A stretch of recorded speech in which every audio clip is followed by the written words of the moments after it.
Mithbav police स्थानक. संध्याकाळचे 8 वाजले होते. पोलीस निरीक्षक हेमंतराव ढोले नुकतेच एक पेट्रोलिंग करून आले होते. समोरच्या इराण्याकडे एक फक्कड चहा आणि बन मस्का सांगितला. डोक्यावरची टोपी काढून टेबलवर ठेवली. शर्टाची 2 बटणे उघडली आणि मागील काही घटनांचा एकमेकांशी संबंध जोडत असतानाच पुन्हा नेमका त्याच वेळेला फोन खणानला. समोरच नाईक माने होते. डोळ्यांनीच त्यांनी थांबा मी उचलतो असे त्यांना सांगितले. वार आणि वेळ सारखी होती. आता ठिकाण एकच नसले म्हणजे मिळवलं. गेले महिनाभर या वेळेने आणि वाराने संपूर्ण पोलीस स्टेशनला अगदी नको करून ठेवले होते. प्रत्येक वाराला तीच बातमी, तेच स्थळ, पण सुगावा म्हणून काही लागत नव्हता. नमस्कार, मिठबाव पोलीस स्थानक. PI ढोले पाटील बोलतोय. साहेब, मी नयन मिठबावकर. पुन्हा तसंच झालंय. आज एक छोटी गाडी आहे, त्याच वळणावर कलंडली आहे. समोरून पुन्हा एकदा अपघाताची बातमी आली होती. काही कॅज्युअलिटी. समोरून काही आवाज आला नाही. कदाचित अर्थ कळाला नसावा म्हणून पुन्हा हेमंतरावांनी विचारले, कोणी जखमी अथवा मृत्युमुखी? ड्रायव्हर जागेवर गेलाय. मागच्या टायमासारखाच. बाकी जखमी आहेत. 2-3 हवालदार आहेत. आता जागेवर पंचनामा चालू आहे. मिठबावकर बोलत होता. ठीक आहे असे म्हणून त्यांनी फोन ठेवला. माने, लवकर जखमींना दवाखान्यात हलवायला सांगा आणि आपण 15 मिनिटात पोहोचतोय म्हणाव. गेला महिनाभर हाच प्रकार. तोच शुक्रवार, तीच संध्याकाळची 7:30ची वेळ. अपघाताची. 8 वाजता बरोबर पोलीस स्थानकात फोन खणाने अपघाताची वार्ता देणाराही नयन मिठबावकर आणि अपघातस्थळी पंचनाम्यासाठी असणारे तेच 2 हवालदार आणि एक नाईक शिपाई. महत्त्वाचे म्हणजे मिठबाव कोंडवे फाट्यावरचा तोच यू आकाराचा वळण आणि केवळ ड्रायव्हरचे जागेवर मरण पावणे हे अगदी जसेच्या तसे घडत होते. आज 4था शुक्रवार होता. अपघात देखील 4थ्यांदा घडला होता. एव्हाना तालुकाभर बातमी झाली होती. योग्य तो मान दिला नाही ना, हे असंच व्हायचंय. मग 3 रस्त्यावर गावातील जमलेली माणसे आपापसात कुजबुजत होती. नाहीतर काय, आपण आपला मान देतो. ते कोंडव्यातील चिंगूस लेकाची देवाचा म्हणून काय नाही. नानांना एकदा कोंडव्यात मान मिळाला नव्हता. त्याचा राग हा असा त्यांनी इथे काढला. नाहीतर काय, त्यांच्याच वळणावर तोंड करून जात आहे सगळे. पण याचा त्रास मिठबावकरांना झाला नाही म्हणजे मिळवले. चर्चा आता 2 गावांच्या भांडणावर येऊन थडकली होती. थोड्याच वेळात PI ढोले पाटील आणि टीम घटनास्थळी पोहोचली. जखमींना सरकारी दवाखान्यात हलवले होते. ड्रायव्हरचा मृतदेह अजून तेथेच होता. हेमंतराव त्या जागेची आणि गाडीची पाहणी करू लागले. उजवीकडे जाणाऱ्या वळणावर गाडीचे उजव्या बाजूचे टायर फुटले होते आणि गाडी कलंडून हा अपघात घडला होता. मृत व्यक्ती एक साधारण 40शीतला वाटत होता. सोबत असणारी त्याची पत्नी, मुलगी आणि मेव्हणी यांना जखमी अवस्थेत दवाखान्यात पोहोचवले होते. पंचनामा करून हेमंतराव त्यांच्या टीमसह थेट सरकारी दवाखान्यात पोहोचले. जखमी बेशुद्ध अवस्थेत असल्याने त्यांना काही संवाद साधता आला नाही. लागलीच त्यांनी आपला मोर्चा पुन्हा पोलीस स्थानकाकडे वळवला. खुर्चीत पुन्हा तसेच पाय टाकून बसले. मागवलेला बनमस्का शिळा होत आला होता. चहा पण थंडगार झाली होती. शिपाई, त्या नयन मिठबावकरला बोलावून घ्या. PI साहेब परत डोळे बंद करून नयनची वाट पाहत बसले. काहीसा थरथरतच तो पोलीस स्थानकात आला. नयनराव, या बसा. आज पण तुम्ही फोन केलात. आजचे उत्तर पण तेच असणार आहे का? PI साहेबांनी आधी 3 वेळा चौकशी केली होती, पण उत्तर तेच होते. आज काहीतरी वेगळी अपेक्षा करत असावेत. होय साहेब. खालच्या आधारे गावात मी दूध टाकून वर चढत होतो. वळणावर गाडी घसरल्याचा आवाज आला आणि लगोलग तुम्हाला फोन केला. नयनने पुन्हा तेच कारण अगदी न चुकवता जसेच्या तसे सांगितले. 4 वेळा एकाच ठिकाणी अपघात होणे आणि 4ही वेळा तूच तेथे असणे तुला संशयाच्या फेऱ्यात अडकवते. काही माहीत असेल तर सांगून टाक.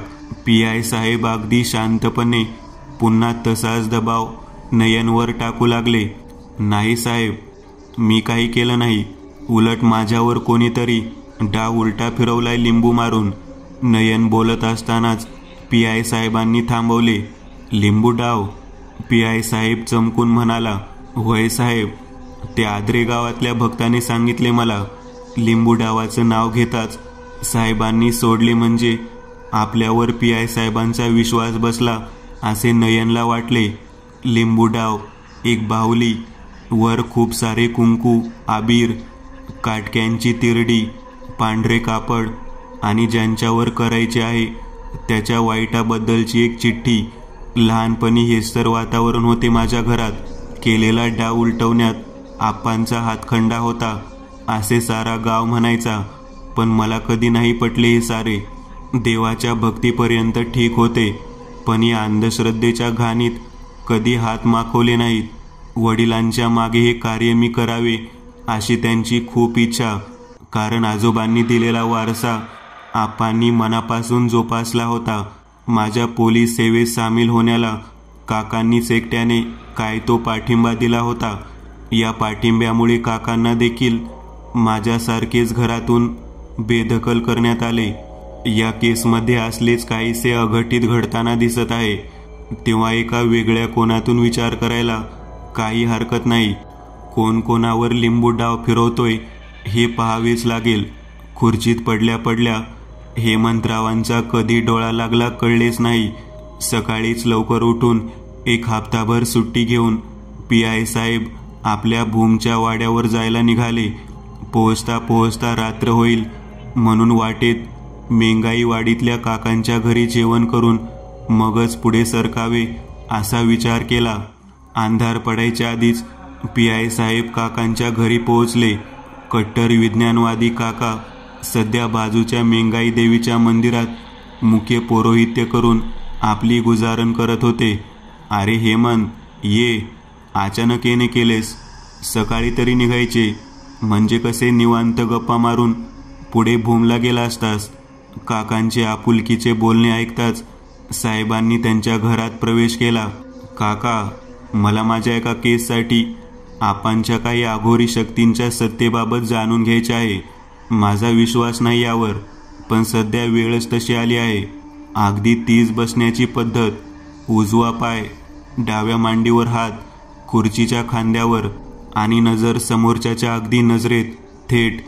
मिठभाव अपघात प्रकरण ना संपूर्ण राज्यभर गाजता येते.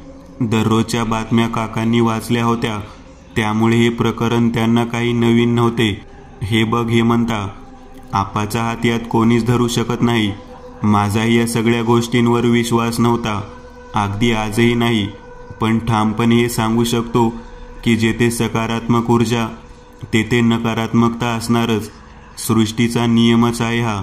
तेव्हा शहाणा असशील तर या अंगाने केसचा विचार करू नकोस.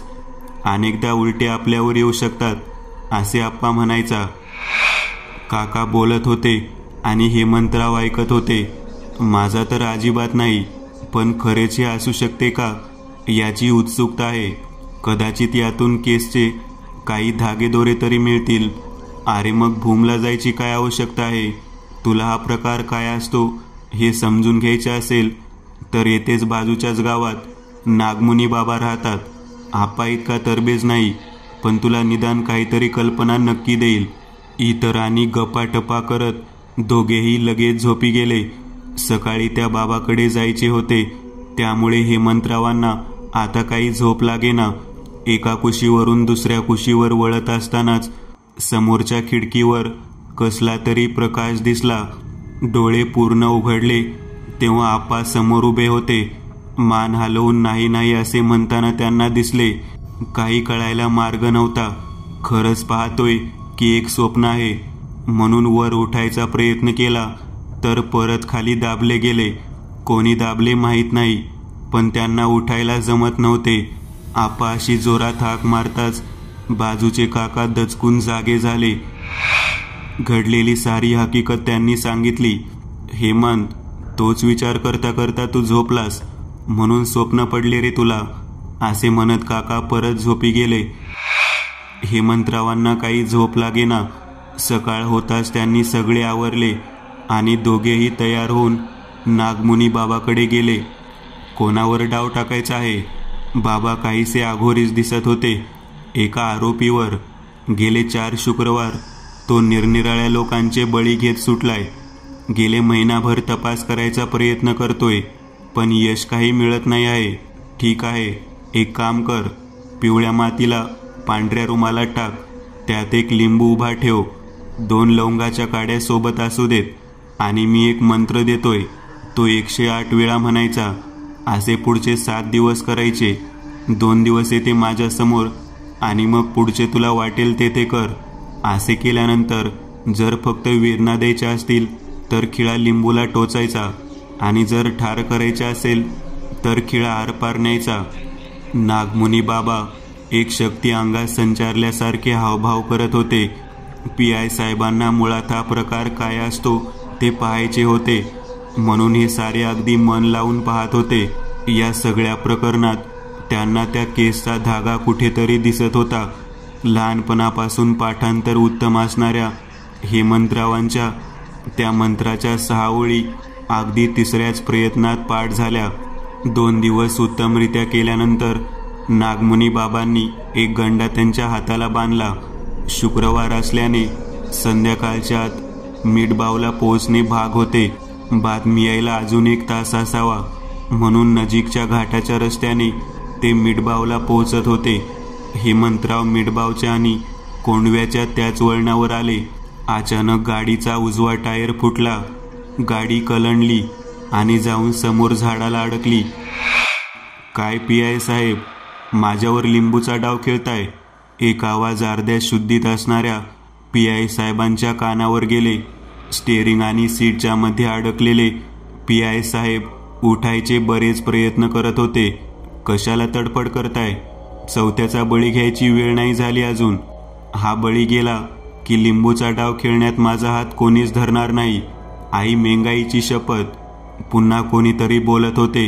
हेमंतराव आपला हात कमरेला अडकवलेल्या गनकडे हात नेताच आई मंगाईची शपथ हे वाक्य कानावर गेले. आवाजही काहीसा ओळखीचा वाटला. म्हणजे काका हे सगळं करतोय, उलटा डाव फिरू शकतो असे काल म्हणाला तो याचसाठी का? हाताला गन लागली होती. हळूच लोड असल्याची खात्री केली. गाडी आडवी झाली होती. हेमंतराव जमिनीवर उताने झाले. समोरच्याचे केवळ पाय दिसत होते. लोडिंग चेक केली. 4 गोळ्या होत्या त्यात. एकीने काच फोडायची. बाहेर पडताचे गुडघ्यावर, एक छातीवर आणि एक इमर्जन्सी असे गणित करून त्यांनी पहिली गोळी झाडली. काच फुटली. त्या अर्धवट काचेवर हेमंतराव बाहेर आले. वर पाहून गोळी झाडण्यासाठी वर पाहिले तर नयन मिठबावकर कपाळावर लाल रक्ताचा मान चढवून हातात लिंबू घेऊन उभा होता. खिळा अर्धाच टोचला होता. माझ्यावर 3ऱ्या वेळी शक घेतलात, तेव्हाच ठरवले तुमच्यावर डाव टाकायचा. आज तावडीत आलात असे म्हणून त्याने लिंबूतून खिळा आरपार करण्याआधीच हेमंतरावांनी झाडलेली गोळी त्यांच्या खांद्यातून आरपार झाली. बेशुद्ध अवस्थेत नयन तेथेच पडला. त्याच्याही हाताला नागमुनी बाबांचा गंडा त्याला दिसला. हे असले आघोरी उपाय करायला सांगितले म्हणून त्या बाबाला देखील अटक करण्याचे आदेश साहेबांनी दिले. नयनला आणि बाबाला फाशी अथवा जन्मठेपेची शिक्षा मिळावी म्हणून हेमंतराव आग्रही होते. काही दिवसांनी ते परत त्याच वळणावर आले. गवतात काहीसे चमकताना त्यांना दिसले. जवळ जाऊन पाहिले तर तो हेमंतरावांनी मेंगाईतून परतताना आरोपीच्या नावाने केलेला लिंबूच्या डावातील खिळा होता आणि तो अर्धवट आत शिरला होता, त्याच्या खांद्यात घुसलेल्या गोळीसारखाच. दुसरी कथा. लालसा. गौराक्का कडेलाच बसली होती. डोळ्यात सुकलेल्या आसवांचे खार जमा झाले होते. कोणत्याही क्षणी आयुष्यभर साथ देणारा माझा धनी आता केवळ आठवणी पुरताच राहणार याची तिला जाणीव होत होती. आयुष्यभर त्याच्या दारूसाठी गौराक्का राबली. संसारातील पतिसुख तिच्या आसपास देखील फिरले नव्हते. 40-45 वर्षे एकत्र काढली, पण लग्न झाले म्हणजे एकत्र आयुष्य काढावाच लागेल मग त्यात कितीही घुसमट होत असली तरी चालेल. केवळ या बुरसटलेल्या मानसिकतेतून तिने शिवरामसोबत हा संसाराचा गाडा हाकला होता. अंधार वाढतच चालला होता. हळूहळू गावकरी जमा व्हायला सुरुवात झाली होती. गेला तर बरे होईल, गौराकाचा त्रास तरी सुटेल. आजूबाजूला राहणाऱ्या बायका आपापसात कुजबुजत होत्या. रामू गौराकाच्या बाजूला आला, म्हणाला, आक्का, जिल्ह्याच्या दवाखान्यात हलवायचं का लगोलग? आक्काने डोळे मिटले. काय माहीत त्या सुकलेल्या आसवात पाजर कुठून फुटला.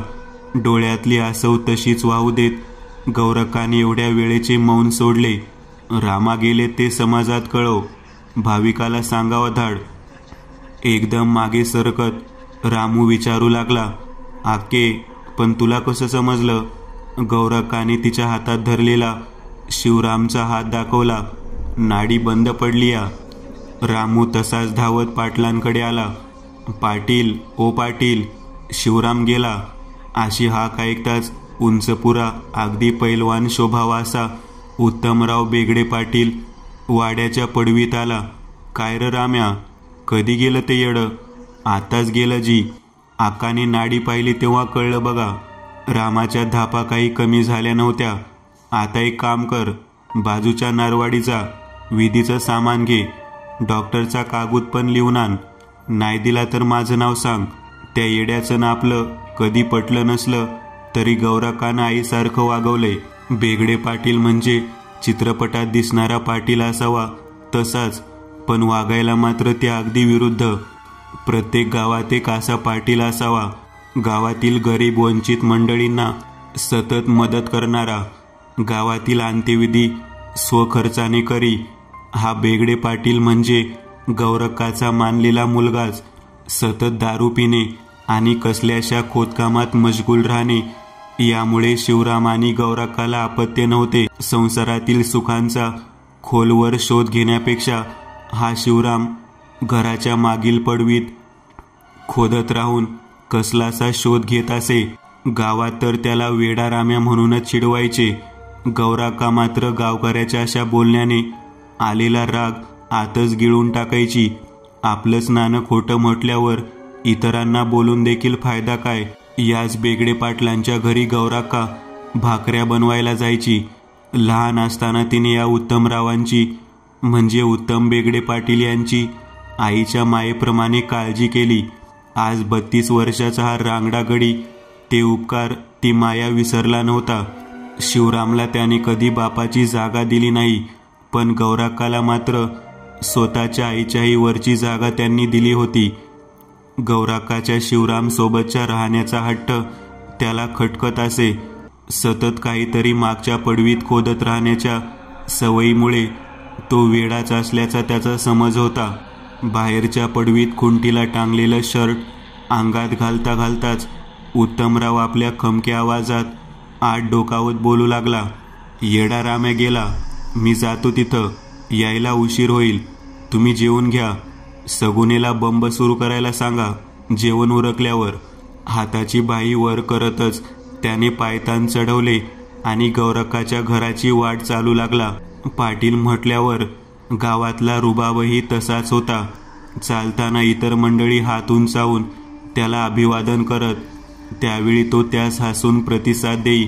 अशा वेळी हात उंचावताना त्याच्या दणकट बेडक्या चांगल्याच वर फुगायच्या.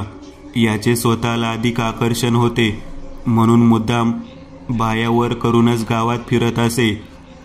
गौरकाचे आणि त्याचे घरातील अंतर तसे 15-20 मिनिटांचेच होते.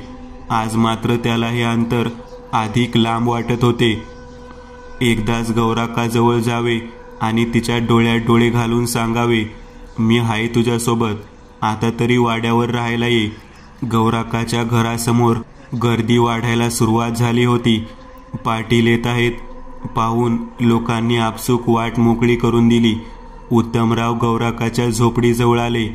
गौराकाच्या हातात शिवरामचा थंड झालेला हात होता. त्याने अगदीच हलकी हाक मारली, गौराका, आलास वै लेकरा. तिच्या कापऱ्या आवाजात उत्तमराव तोच मायेचा ओलावा अनुभवत होता. व्हाय आक्के, सगळी तयारी करतो मी. रामू गेला या बाजूच्या गावात, तू फक्त स्वतःला सांभाळ. उत्तमरावांचा आवाज अधिकच ओलावला होता. फक्त गौराकाच्या काळजीने. शिवराम गेल्याचे काही सोयरसूतक त्याला नव्हते. बोलता बोलता त्याचे लक्ष शिवरामच्या बोटाकडे गेले. हातातील एक बोट त्या खोदलेल्या जागेकडे दाखवत होते. शिवराम चमकला. नेमके काय करावे काही कळेना. हा वेडा गेलाय तरी बी त्या खोदलेल्या जागेत काय वाढलंय की त्याची जीव निघून गेलेली बोट बी त्या जागेकडे दाखवत आहे. असे काय आहे त्या जागेत की मेल्यानंतर बी या वेड्याचा जीव त्यात अडकलाय. मनातल्या मनात विचार करताना उत्तमरावांच्या चेहऱ्यावरील भाव उत्सुकतेने आणि मनात निर्माण झालेल्या प्रश्नांनी अधिक गंभीर होत गेले. उत्तमराव. गौराकांचा कापरा आवाज पुन्हा उत्तमरावांच्या कानावर पडला आणि पाटील भानावर आले. होय आका. उत्तमराव भानावर येऊन यांची उजव्या हाताची 2 बोट पाहिली सा. आताही त्या खड्ड्याकडे करत आहेत. या जागेवर त्यांना गाडायची इच्छा आहे वाटतं त्यांची. तेव्हा फार काही सामान आणायला सांगू न ग. गौराका बोलत होती. उत्तमरावांच्या प्रश्नांचे उत्तर त्यांच्यापुरते सुटले होते. पण आका, आपण हिंदू, आपल्यात तर. मध्येच थांबवत गौराका बोलू लागली. होय, बरोबर आहे तुझं. पण यासनी माझ्यापेक्षा हा गड्डाच लय जवळचा होता. कसलं डबोल शोधायचं काय माहीत. संपूर्ण वाक्य ऐकताना डबोल हा शब्द उत्तमरावांच्या डोक्यात जरा जास्त चमक घडवून गेला. खरंच हा म्हातारा काय शोधत असल. काय गावायचं त्याला. घरात खायला दाना नसताना सकाळ दुपार दारू कशी परवडायची या येड्याला. खरंच काही असलं तर, किंवा काही असलेलं लपवलं असलं तर. डोक्यात चक्र गरागरा फिरू लागली. या येड्याला जर इथं गाडला तर इथं काय आहे कळाया मार्ग राहायचा नाही. काही करून याला जाळायलाच पाहिजे. आजूबाजूला जमलेल्या लोकांवर उत्तमराव नजर फिरवत होता. गौराकाच्या समाजातील जातपंच हैबत घलपुडेवर त्यांची नजर थांबली. या घलपुडेचं बरंच कर्ज होतं, त्यामुळे ते आज्ञेच्या बाहेर जाणार नाही याची खात्री त्याला होती. त्याने घलपुडेच्या खांद्यावर हात ठेवला आणि त्याला घोळक्यातून बाहेर काढले. खांद्यावरचा हात तसाच ठेवून उत्तमराव बोलायला लागला. काय पंच, गौराका गाडायचं म्हणते. हे वागणं जातीच्या बाहेरचं नाही का. होय जी, असं केलं तर जातीबाहेर काढावं लागल तिला आम्हासनी. घलपुडे बोलू लागला. गौराकाला त्रास देशील तर ये उत्तमराव अजून जिता आहे. तुम्ही फक्त येड्याला जाळायचं तेवढं तिच्या गळी उतरवा. उत्तमराव दोन्ही खांदे दाबत घलपुडेला बोलू लागला. माणूस मनाने कितीही चांगला असला तरी त्याची नियत कुठेतरी पूर्णपणे नव्हे तर काहीशी फिरतेच. गौराका आणि शिवराम 40-45 वर्ष एकत्र घालवलेले दाम्पत्य. केवळ शिवरामच्या अंगुली निदर्शनामुळे तिने त्याची शेवटची इच्छा ओळखली. पण तसे केले असते तर उत्तमरावचा मनसुबा फसला असता. म्हणून त्याने कधी नव्हे ती पावर पंचावर लावली आणि शिवरामला त्या खड्ड्यात पुरण्याऐवजी आग्नी देण्यासाठी दबाव आणण्यास सांगितले. त्या खड्ड्यात काय होते काहीच माहिती नव्हते, पण कुठेतरी एक सुप्त लालसा असते आणि तीच सुप्त लालसा उत्तमरावांच्या मनात जन्म घेत होती. यातून त्याला काय निष्पन्न होणार होते त्याचे त्यालाच ठाऊक. पण काहीतरी नक्की आहे एवढेच त्याला त्याचे मन सांगत होते. येथे बाहेर सर्व समाजातील मानकरी, ज्येष्ठ आणि पंचाची बैठक बसली. घलपुडेंनी अर्थातच शिवरामला घरामागील पडवीत पुरण्याच्या गौराकाच्या निर्णयाला विरोध दर्शवला. लागलीच बैठकीतील प्रत्येकाने पंचाच्या निर्णयाला सहमती दर्शवली. होणारा विरोधच इतका जोरदार होता की गौराका पुढे काहीच बोलू शकत नव्हती. उत्तमराव मनातल्या मनात खुश होत होता. बाजूला उभी असणारी नमाई मात्र चेहऱ्यावर चिंतेचे भाव घेऊन उभी होती. समाजातील सर्व काळ्या गोऱ्या शक्तींची उपासना करणे हे तिचे काम होते. तिने गोंधळ घालणाऱ्या समाजाला शांत केले. थांबाजी, या शिवरामची बोट मला वेगळाच वास देत आहे जी. त्या बोटाकडे स्वतःचे बोट दाखवत नमाई बोलत होती. ती जसे बोलू लागली तसे सारेजण तिच्या बोलण्याकडे लक्ष देऊ लागले. उत्तमराव अधिक नाराज झाला, पण हिच्याकडून तरी त्याची उत्सुकता लागलेली गोष्ट कळेल का म्हणून तो कान टवकारून ऐकू लागला. होय जी, जीव ज्याच्यातून जातो ते तसेच राहते. डोळ्यातून गेला तर डोळे उघडेच राहतात, तोंडातून गेला तर तोंड खुलाच राहते बघा. यो जीव बोटातून गेला आहे आणि बोट त्या खड्ड्याकडे दाखवित आहे. यो जीव अजून पण त्या खड्ड्यातच आहे. त्याच्या या शरीराला त्याच्याकडे बोलावत आहे. प्रत्येक शब्दासोबत नमाईचा स्वर गहिरा होत होता. तिच्या गहिऱ्या होत जाणाऱ्या प्रत्येक स्वरासोबत उत्तमरावांच्या चेहऱ्यावर भाव बदलत होते. खरंच असं असेल का? आणि जीव अडकण्या इतपत त्या खड्ड्यात आहे तरी काय? आता मात्र उत्तमरावांच्या डोक्यात भुंगा नाचू लागला. जरी इथे येड्याला पुरलं तरी रात्री येथे येऊन शोधायचं. नक्कीच काहीतरी असायला हवं. नमाई जसे बोले तसे समाज करे. एक भीतीयुक्त आदर तिच्या बाबतीत होता. गौरकाचा बांध आता अधिकच फुटू लागला होता. आजूबाजूच्या काही बायका देखील मध्ये मध्ये हुंदका देत होत्या. अंधार आता अधिकच गडद होऊ लागला होता. बाहेर गरम होत असलं तरी खोदलेल्या खड्ड्याजवळ एक प्रकारचा थंडावा जाणवत होता. नमाईच्या शब्दानंतर त्या खड्ड्याच्या आजूबाजूला उभे देखील कोणी राहत नव्हते. एकाकी कोपऱ्यात खोदलेल्या त्या खड्ड्यात थंडावा आला तरी कुठून? नमाईचे बोलणे लोकांना खरे वाटू लागले होते. सर्वांचा सूर आता बदलला होता. केवळ घलगुडे आणि उत्तमराव हे मूक विरोध घेऊन बसले होते. उत्तमराव हाताश होऊन समोर पाहत होते. लांबवर कंदील पेटला होता. हळूहळू तो जवळ येत होता. बहुतेक रामू सामान घेऊन आला असावा असे त्याला वाटले. एका हातात कंदील आणि डोईवर गाठोड्यात विधीचे सामान घेऊन धापा टाकत रामू उत्तमरावासमोर हजर झाला. डोळ्यांनीच त्यांनी हे सारे समाजाकडे दे असे त्याने रामूला सुचवले. उत्तमराव आता फक्त एकच विचार करत होता, त्या खड्ड्याचा. गौराका, सामान आणले या. विधीची तयारी करायची का? मी मागं जाऊन खड्डा मोठा करतो अजून, असे बोलून उत्तमराव कुदळ घेऊन आले. उत्तमरावच्या डोक्यातील भुंगा अधिकच भुनभुन करू लागला होता. खड्ड्याच्या आसपास आता थांबण्यास कोणी मागत नव्हतं. हीच नामी संधी होती खड्ड्याजवळ जायची. अगदी पूर्ण नाही, पण काही शंका नक्की दूर होतील असे त्याला वाटले आणि तो खड्ड्याजवळ जाऊन उभा राहिला. खड्ड्याच्या आतील अंधार अधिकच गडद वाटत होता.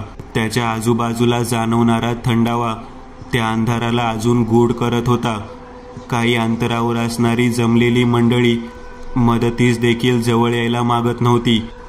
हातात कुदळ घेऊन उत्तमराव खड्डा खोदू लागला होता. प्रत्येक वेळीस खणताना छन छन असा आवाज येत होता. प्रत्येक घावानंतर अधिकच वाढत होता. नक्कीच येथे काहीतरी आहे असे मनाशी म्हणत त्याचे घाव अधिक वेगाने पडत होते. आजूबाजूला जमलेली काहीशी लांबवर असणारी मंडळी बेभान झालेला उत्तमराव पाहून अधिक घाबरून गेली.